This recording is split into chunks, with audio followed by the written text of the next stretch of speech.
女人遇到一个老妇人，老妇人说镇上一个邪教盯上你的儿子了，你的儿子要出事。女人一开始并不在意，但回到家她发现给儿子拍的照片只有风景没有人，这到底是怎么回事呢？今天要讲的电影是2022年最新惊悚恐怖片《双生》。女人名叫瑞秋，她原本有一个幸福的家庭，疼爱她的老公，一对可爱的双胞胎，但一场车祸让她失去了大儿子，于是老二成了瑞秋的精神支柱。老公为了让瑞秋早点走出伤痛，带着她回到了老家生活。瑞秋不习惯村镇的生活，这里除了她丈夫外谁也不认识，她感觉村民们都用奇怪的眼神看着她，这让瑞秋感到不舒服。而这段时间老二一直在念叨去世的老大，不但要求房间里要放着2张一模一样的床，而且仿佛有一个看不见的人陪他一起玩，有时老二还会跑到老大的床上睡觉。这天瑞秋将老二抱回自己的床，但他迷迷糊糊说道，他才是老大，不是弟弟。 I'm not Elliot. I'm Nathan. Elliot's gone. 这让瑞秋很担心，于是拆掉了去世的老大的床，拿走老大的玩具。谁知老二大发雷霆，瑞秋并没有觉得老二精神出现问题，反而认为是不是被魔鬼附身了，这个鬼会不会是去世的老大？瑞秋将情况告诉丈夫，但丈夫并不认同，让她别胡思乱想。瑞秋无奈带着老二去看心理医生，但医生却说老二是受瑞秋的影响，让瑞秋要保持良好的心情状态。瑞秋愤怒地带着老二离开，这下瑞秋又感到孤立无援了。医生没办法帮她，丈夫也不认同她，而且镇上的居民也用一种怪异的眼神看她。这时瑞秋想起了之前遇到的老妇人，老妇人曾暗示她老二可能要出事，但丈夫却说那个老妇人是疯子，不要听她胡说八道。当时瑞秋也不以为意，但此时的瑞秋宛如救命稻草，于是上门找到了老妇人。老妇人告诉瑞秋，这镇上并没有教堂，当地人自古以来信奉一种邪教，他们为恶魔缔结契约并获得财富。当年老妇人与丈夫来此地就是为了研究异教文化，因为发现了这个邪教的真面目，但此地的居民入迷太深，没有人相信他们的话。后来怪事出现了，老妇人的丈夫在所有照片都变得模糊不清，甚至出现魔鬼附身的症状，第2年春天便去世了。老妇人告诉瑞秋，纠缠老二的不是死去的老大，而是魔鬼。瑞秋原本并不信鬼神之说，但她害怕失去儿子，于是打算亲自验证一下。她带着老二去荡秋千，用力的推高，老二笑得很灿烂。此时瑞秋便拿起事先准备好的相机，连拍了好几张，但没想到老二马上变脸生气走开。瑞秋顿感不妙，她带着相机到镇上冲洗，但洗出来的照片只有风景图，并没有老二的影子。瑞秋又看了看胶卷，依旧没看到一个人影。瑞秋害怕极了，难道魔鬼真的找上老二了？在自己身边的老二到底是人是魔鬼？瑞秋心里感到莫名的恐慌。晚上瑞秋被老二的声音唤醒，她感到毛骨悚然，连忙去推一旁的丈夫，但老二却说他醒不来的。果真如此，任凭瑞秋怎么摇，丈夫一动不动。瑞秋只好起身跟老二来到客厅，老二在桌上放了一面镜子，点了一根蜡烛，烛火晃动了一下。老二说，你是不是想见老大？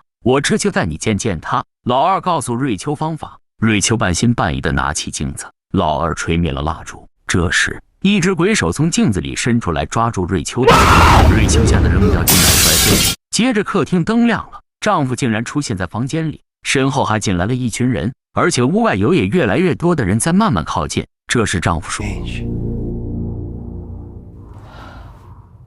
Look, it's already happened.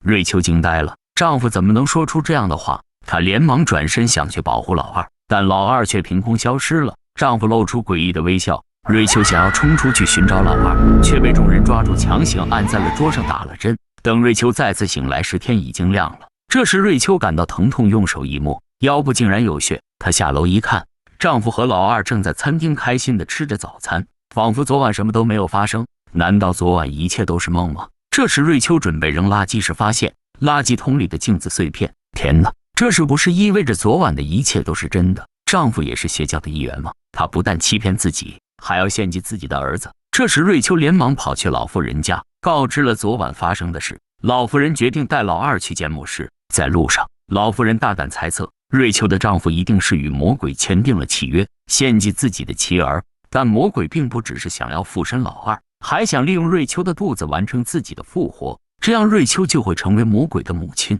瑞秋感到前所未有的恐惧，她要赶紧带老二离开这里。但当瑞秋将老妇人带到老二的房间时，老妇人意味深长地说了一句 You're sick， 并露出了不可置信的表情。瑞秋还没理解老妇人的意思，她已经要转身离开，但他们一出门就看到丈夫和一群村民。瑞秋又感到有人给她注射了药水，迷迷糊糊中，她看到了老大和老二并排而坐，而老妇人被砍了头。瑞秋也不知何时被换了白裙，头上花环，躺在湖边。他们穿着黑袍，似乎在进行什么仪式。瑞秋看到老二躺在棺材里一动不动，而丈夫拿起刀割向了老二，取出了血，并为瑞秋喝下。瑞秋的肚子渐渐大了起来。这时，一个女人上前在瑞秋隆起的肚子画了一个圈，然后瑞秋被推入水中。下一秒，瑞秋就在自己家中醒来。瑞秋大脑一片混乱，她分不清什么是现实，什么是梦境了。这时，耳边又传来老二的求救声，她没多想就跑向老二房间，但房间门被锁住了。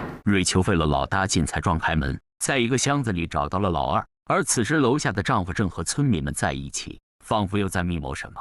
瑞秋决定带着老二逃走。他们在树林里拼命逃，但还是被丈夫追上了。这时，瑞秋拼尽全力用石头打晕了丈夫，然而丈夫并没有反击。接着，丈夫说出了一个令人难以置信的真相：没有恶魔，没有附身，也没有双胞胎，他们就只有一个孩子，就是出车祸去世的老大。老二以及他最近发生的怪事，都是瑞秋幻想出来的。原来瑞秋开车时出了车祸，儿子死了，她无法面对事实，精神崩溃，于是幻想出了一个一模一样的双胞胎儿子老二。但是邻居们并不能接受自己人邻居住着一个疯子，于是报警将其送进了精神病院。瑞秋每天过得行尸走肉，丈夫心软了，卖掉了房子，带着瑞秋回了老家。他以为在这里瑞秋可以开心快乐的幻想，但没曾想瑞秋越陷越深。直到那天晚上后，丈夫觉得要告诉她真相了。瑞秋听到此话，愣在原地，她耳边传来孩子歇斯底里的喊着，可记忆却如潮水一般涌入脑海。瑞秋正一点点地被拉回现实，但是瑞秋脑海里闪过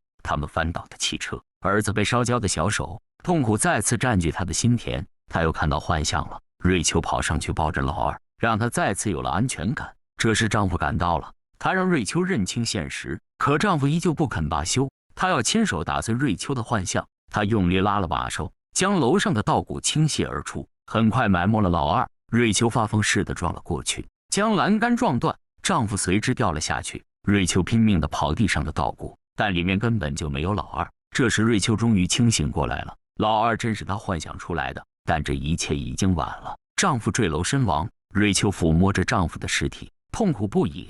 曾经她以为失去儿子是世上最痛苦的事情，而现实又给她10000点暴击。瑞秋送走了丈夫，当她回到车上时，丈夫却出现在副驾驶，对她笑了笑。她转过头看向后座，也笑了，似乎新的轮回又开始了。